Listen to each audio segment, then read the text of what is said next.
Isang sugatan habang 40 pamilyang nawala ng tirahan sa nangyaring sunog sa isang barangay sa Pasay City.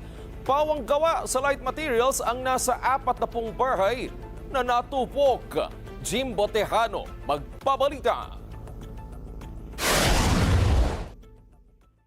Ginising ng nagngangalit na apoy ang mga residente sa bahagi ng San Juan, Barangay 7 sa Pasay City, pasado alas 11 kagabi. Agad itinasay kalawang alarma ang sunog bilang hudyat sa karagdagang pwersa ng bumbero. Aabot sa mahigit 70 BFP at fire volunteer ang rumisponde sa sunog. Ayon sa Bureau of Fire Protection, aabot sa 40 bahay ang nilamon ng apoy na pawang mangyayari sa light materials. Dito sa nasunog na light materials, meron tayong high-rise sa tabi.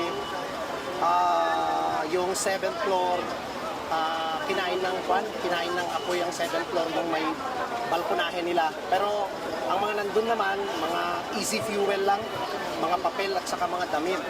So, upon approach ng mga firefighters natin with self-contained breathing apparatus, nakuha naman, napatay nila kaagad yung apoy sa 7th floor. Bukod sa mga bahay na nasunog, may nadamay rin na ilang sasakyan na nasa parking area. Susunog sa adjacent area siya, parking yung gilid. I think nung nandun po ako, mga around 5 vehicles ang nadamay. Accordingly sa mga natin, sa mga neighbors, it was a parking area of a certain hotel dito. So medyo maganda yung approach ng mga kabumberohan natin kasi maluwag yung parking area. So nakamaneuver sila kaagad.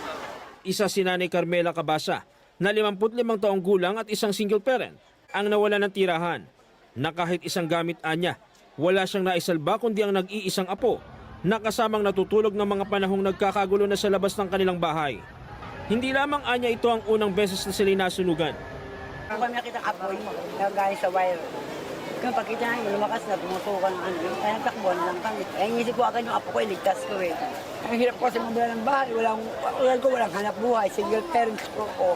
Ang Pasay City LGU agad na inihanda ang pangangailangan ng mga residenteng nasunugan, kasabay ang pagbibigay ng financial assistance sa mga pamilyang naapektuhan.